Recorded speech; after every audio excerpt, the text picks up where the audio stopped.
Class 10 में combination of resistance से जुड़े हुए बहुत सारे प्रश्न पूछे जाते हैं, तो चलिए उनका प्रैक्टिस करते हैं, रिवीजन करते हैं।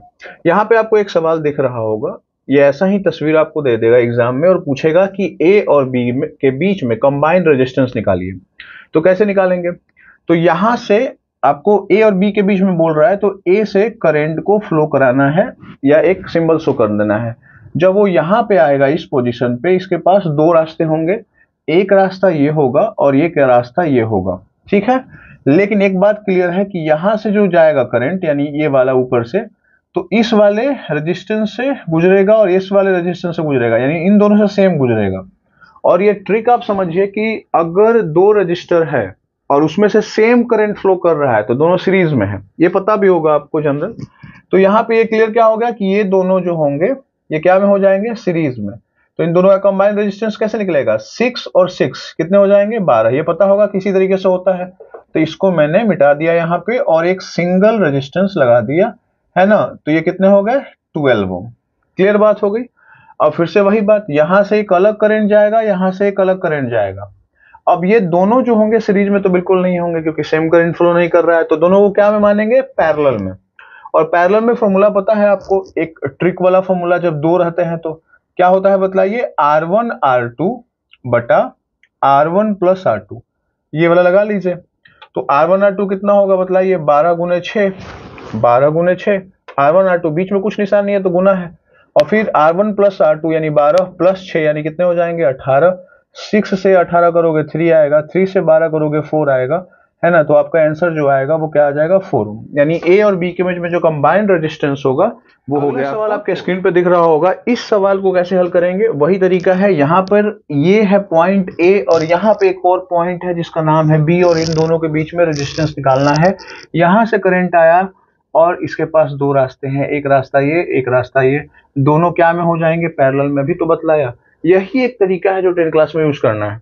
आगे क्लास में जाइएगा तो और भी बहुत सारे तरीके मिलेंगे, बट 10 में इससे ज्यादा एक्स्ट्रा हार्ड नहीं आएगा। तो ये दोनों क्या में हो गए, पैरेलल में। पैरेलल में जब रहता है और दोनों का वैल्यू इक्वल रहता है तो उसका एक फॉर्मूला बतलाया गया है, बताइए क्या, R बटा N होता है, पढ़े होंगे आप शायद। R का मतलब जो वैल्यू है यानी कितना, 6, और N का मतलब कितना बार इसको अरेंज किया गया है पैरेलल में, तो एक और एक, दो बार, दो हमने यहां लिख दिया। कटाया तो कितना आ गया, 3 ओम। इसका मतलब ये हुआ कि ये दोनों कंबाइन करके कितने हो गए, 3 ओम हो गए। तो इन दोनों के जगह पे हम एक सिंगल बना देते हैं रेजिस्टेंस, ठीक है। तो इसको हमने हटा दिया और यहाँ पे एक हमने सिंगल रेजिस्टेंस लगा दिया जो किसके बराबर था बतलाइए, 3 ओम के, जो भी रिजल्ट आया है, ठीक है। सेम तरीका यहाँ पे नहीं कर सकते हैं, और वही है, दोनों पैरेलल में है क्योंकि यहाँ से अलग करंट जाएगा, यहाँ से अलग जाएगा, तो दोनों को हम क्या करेंगे, कंबाइन करेंगे, और कंबाइन करने पर ये क्या हो जाएगा, इक्विवेलेंट रेजिस्टेंस देगा। और इक्विवेलेंट रेजिस्टेंस किसके बराबर हो जाएगा यहाँ पर बतलाइए आप, वो होगा आपके 3 ओम के बराबर। अब करंट फिर से दोबारा यहां से चालू करेंगे तो आई यहां से जाएगा, तो जो इससे जाएगा वो इससे जाएगा, तो ये दोनों क्या में हो गए, पैरेलल, सीरीज में। और जब सीरीज में रहता है तो इसका कॉम्बिनेशन क्या हो जाएगा बतलाइए, R1 प्लस R2, यानी 3 और 3 यानी कितने हो जाएंगे आपके, 6 ओम। यानी ए और बी के बीच में जो इक्विवेलेंट रेजिस्टेंस होगा वो होगा 6। अगला सवाल देखिए, अगर सवाल ऐसा ट्रायंगल वाला आ जाए और बोल दे कि ए और बी के बीच में आपको इक्विवेलेंट रेजिस्टेंस निकालना है, तो यहां से आप देखो, यहाँ पे एक मीटिंग पॉइंट है, तो इस मीटिंग पॉइंट पे क्या होगा, एक करंट इधर जाएगा, एक करंट इधर जाएगा, मतलब करंट का एक हिस्सा इधर जाएगा, एक हिस्सा इधर जाएगा। लेकिन ये बात क्लियर है कि जो इससे जाएगा वो इससे भी होके जाएगा, क्योंकि यहाँ के बाद कोई भी इधर रास्ता, कोई एक्स्ट्रा रास्ता नहीं है, अल्टरनेट रास्ता नहीं है। तो जो इससे जाएगा वो इससे जाएगा। यहाँ पे वैल्यू नहीं है तो पहले वैल्यू भी दे देते हैं। तो मान लीजिए ये 1 है, ये आपका 1.5 ओम है, और ये आपका 2 ओम है, ठीक है, क्लियर। अब निकालना है हमको, तो ये दोनों क्या में हो जाएंगे, सीरीज में, ठीक है। यहां से चलना स्टार्ट किया था। अब दिमाग में ये बात आ जाती है कि क्या हम यहां से भी ले सकते हैं, यहां से हमने इसको लिया और बाद में इसको हम ले लेंगे सीरीज में, यानी ये वाला और ये वाला, ठीक है, दो ऑप्शन है ना। लेकिन दिक्कत यह है कि हमको ए से बी तक चाहिए, तो यहां से तो ए से बी तक पहुंच ही गए। अब अगला ए से बी इधर से अगर जाएंगे तो कहां, यहां से पहले सी पे जाएंगे और फिर सी से बी पे जाएंगे, तो यहां से एक जाएगी और इसको हम इसके साथ कंबाइन करेंगे। ये दोनों क्या में हो गया, सीरीज में, क्योंकि जो करंट इससे जा रहा है वो इससे जा रहा है, तो इन दोनों का वैल्यू कितना हो जाएगा जब सीरीज में रहता है, तो 2 और 1 कितने हो जाएंगे, 3। तो ये कंबाइन करेंगे और कंबाइन होने के बाद ये क्या हो जाएंगे बतलाइए, सीरीज में, और जो इनका इक्विवेलेंट वैल्यू एक सिंगल जो आएगा वो किसके बराबर हो जाएगा, 3 ओम के। 2 और 1 कितने हो गए, 3। अब यहाँ पे फिर से दोबारा वही चीज, यहाँ से करंट अलग जाएगा, यहाँ से करंट अलग जाएगा, दोनों क्या में हो जाएंगे, पैरेलल में। पैरेलल में जब 2 रहते हैं, फॉर्मूला भी बताया गया है, R1 R2 बटा R1 प्लस R2। ठीक है, तो R1 कितना था 3, R2 कितना था 1.5, और ये कितना हो जाएगा 3 प्लस 1.5, तो ये हो गया 3 इंटू 1.5, और नीचे 3 प्लस 1.5 कितना होगा 4.5, 15 तिया 45, 15 3 जा 45, और बहुत ही सिंपल तरीके से 3 3 क्या हो गया कैंसिल, तो यहाँ पे क्या आ गया वैल्यू 1 ओम। यानी यहाँ पे जो इक्विवेलेंट रेजिस्टेंस आएगा वो किसके बराबर होगा, आपका 1 ओम के। अगर ऐसा सवाल आ जाए एग्जाम में तो क्या करेंगे, देखिए यहाँ पर आपको एक रेक्टेंगल दिख रहा होगा, यहाँ पे एक डायगोनल की तरह ऐसा बनाया हुआ है, तो इसका कॉम्बिनेशन निकालना है, और दिया रहता है किसके किसके बीच में निकालना है, तो फिर से यहाँ पे है सवाल कि ए और बी के बीच में निकालना है, तो कैसे निकालेंगे, तो देखिए वही तरीका अपनाना है, यहां से करंट की शुरुआत करनी है, तो एक रास्ता ये होगा, एक रास्ता ये होगा, और एक रास्ता ये होगा, ठीक है, और ए और बी के बीच में निकालना है, तो जो इससे जाएगा करंट वो इससे जाएगा, जो इससे जाएगा वो इससे जाएगा, यानी ये दोनों आपस में क्या हो जाएंगे सीरीज में, और ये दोनों आपस में क्या हो जाएंगे सीरीज में। ठीक, तो सीरीज में पता ही है क्या करेंगे, दोनों को ऐड, 3 + 2 कितने हो जाएंगे 5, तो इसका जो कॉम्बिनेशन बनेगा वो कितना हो जाएगा आपका 3 to 5 का, तो यहाँ पे हमने उसको मिटा दिया और यहाँ पे हमने कॉम्बिनेशन बना लिया, और यहाँ पे हमने लिख दिया क्या 5 ओम, कितना आसानी से हो गया। फिर वही बात, यहाँ से जो करंट जाएगी वो इससे जाएगी, तो ये दोनों क्या में हो जाएंगे आपके सीरीज में, तो इसके लिए भी हम एक पैटर्न बना देते हैं कि यहाँ से ऐसे गया और इस तरीके से, ठीक है, तो ये कितना हो जाएगा 3 to 5 ओम।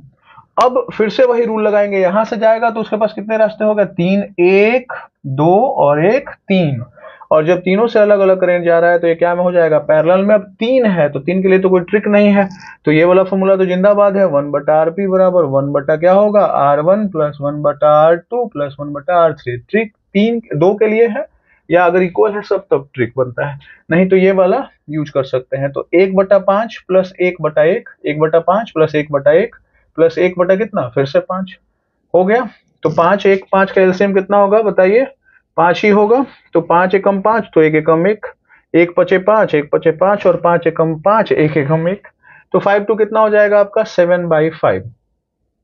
तो 7/5 is the not right answer because 1/Rp हमने लिया है, तो अगर हम Rp को ऊपर भेजेंगे है ना, क्योंकि Rp ही निकालना है ना, रेजिस्टेंस निकालना है इक्विवेलेंट, तो 1/Rp थोड़ी निकालना, Rp निकालना है, तो Rp जब ऊपर जाएगा तो ये भी इधर पलट जाएगा, तो Rp इज इक्वल टू कितना हो जाएगा आपका 5/7 है ना। ये कैसे क्रॉस मल्टीप्लिकेशन से होता है इतना तो पता होगा बेसिक, तो इतना क्लियर हो गया आप लोगों का। अगर वो थोड़ा डिफिकल्ट बनाता है क्वेश्चन को तो वो इस तरीके का बना सकता है। यहाँ पे आपको सर्किट दिख रहा होगा, क्या क्या दिया हुआ है वो पहले पुट कर लेते हैं। देखिए पोटेंशियल डिफरेंस आपका दिया हुआ है, कितना है बतलाइए 6 वोल्ट।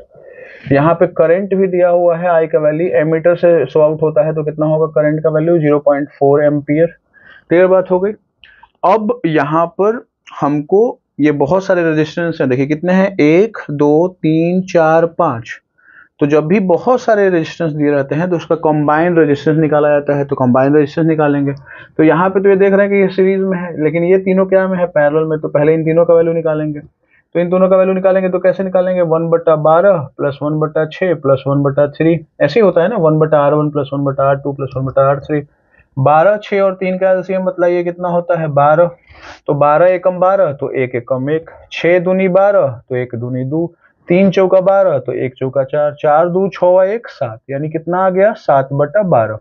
लेकिन सबको पता है कि ये 1/Rp का वैल्यू है ना, बटा में है, लेकिन हमको Rp चाहिए, तो ये अगर पलटेगा इधर Rp तो उधर भी वो पलट जाएगा, यानी कितना हो जाएगा आपका 12/7।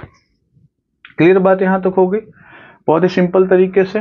तो 12/7 वैल्यू हमारा आया है, यहाँ पे आप ओम लगा सकते हैं, ठीक है ना, क्योंकि रेजिस्टेंस है।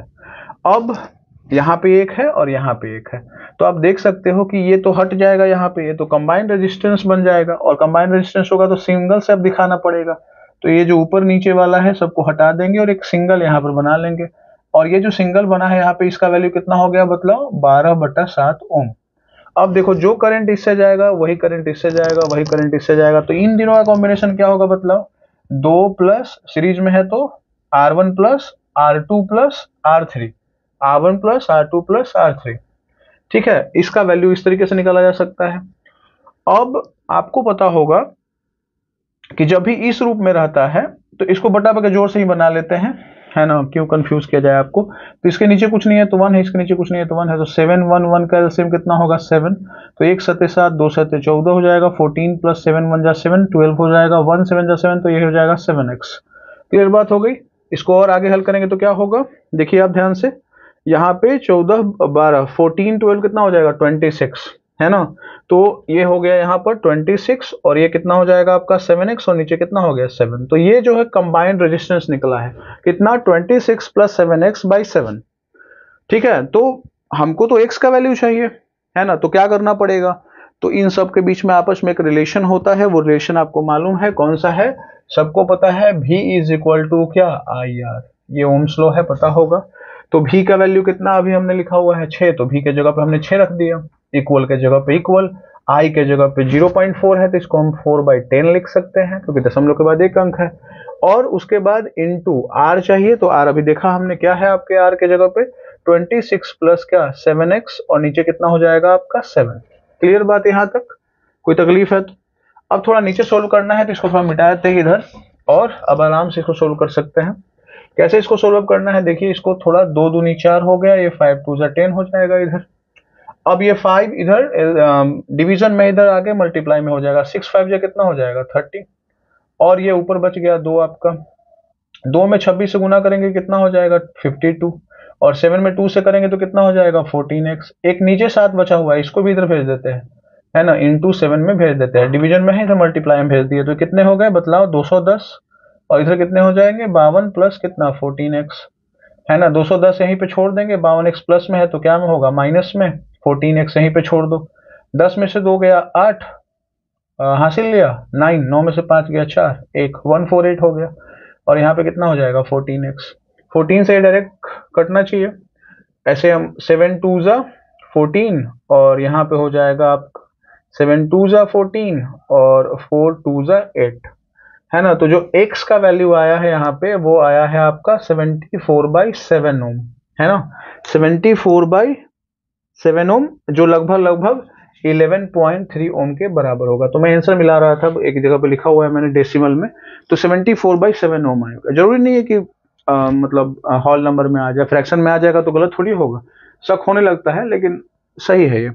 तो कहीं पे कैलकुलेशन में अगर गड़बड़ी होगी तो देख लीजिएगा, आप मैनेज कर लीजिएगा, लेकिन तरीका यही है ना, और इस तरीके से आप हर एक क्वेश्चन को सोल्व कर सकते हैं। तो चलिए अब करते हैं अगला सवाल। यहाँ पे एक सवाल आपको इस तरीके का मिल सकता है जिसमें कहेगा कि ए और बी के बीच में इक्विवेलेंट रेजिस्टेंस निकालिए, और दूसरा कह देगा सी और डी के बीच में। तो चलिए सबसे पहले ए और बी का बीच निकाल लेते हैं। तो यहाँ से अगर शुरुआत होगी करंट के, तो एक तो ऊपर की तरफ जाएगा, एक इधर जाएगा, क्योंकि मेरे को बी तक पहुंचना है, तो इधर तो जाएगा नहीं क्योंकि इधर तो कोई रास्ता ही नहीं जाने का उसके बीच के पास, तो एक ऊपर जाएगा एक इधर जाएगा, जो इससे गुजरेगा वो इससे गुजरेगा। वैल्यू मैंने नहीं लिखा है, वैल्यू लिख देता हूँ, यहाँ पे 3 ओम है, यहाँ पे 3 ओम है, यहाँ पे भी 3 ओम है, और यहाँ पर भी 3 है, और यहाँ पर भी 3 है, मतलब सारा 3।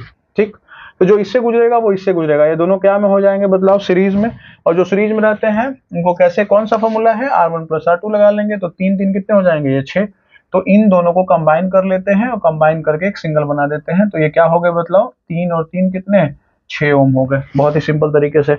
अब यहाँ से करंट अलग जा रहा है, यहाँ से करंट अलग जा रहा है, तो ये दोनों क्या हो गए पैरेलल में हो गए, पैरेलल में है और 2 है तो ट्रिक लगा लो, क्या R1 into R2, R1 plus R2, तो 6 3 9 और 6 3 कितना हो जाएगा, सॉरी 6 3 9 नहीं होगा, 6 3 18 और 6 3 9 कटेगा, तो 9 दूनी 18, यानी ये दोनों मिलकर के कंबाइन हो जाएंगे, और कंबाइन करके क्या करेंगे बतलाओ, 3 को क्या बना देंगे 2 बना देंगे, यहाँ पर ये सब कंबाइन कर लिए, और यहाँ पे वैल्यू जो होगी वो किसके बराबर हो जाएगी 2 ओम के। क्लियर बात हो गई। तो ए और बी के बीच में रेजिस्टेंस कितना हो गया 2m, आंसर हो गया।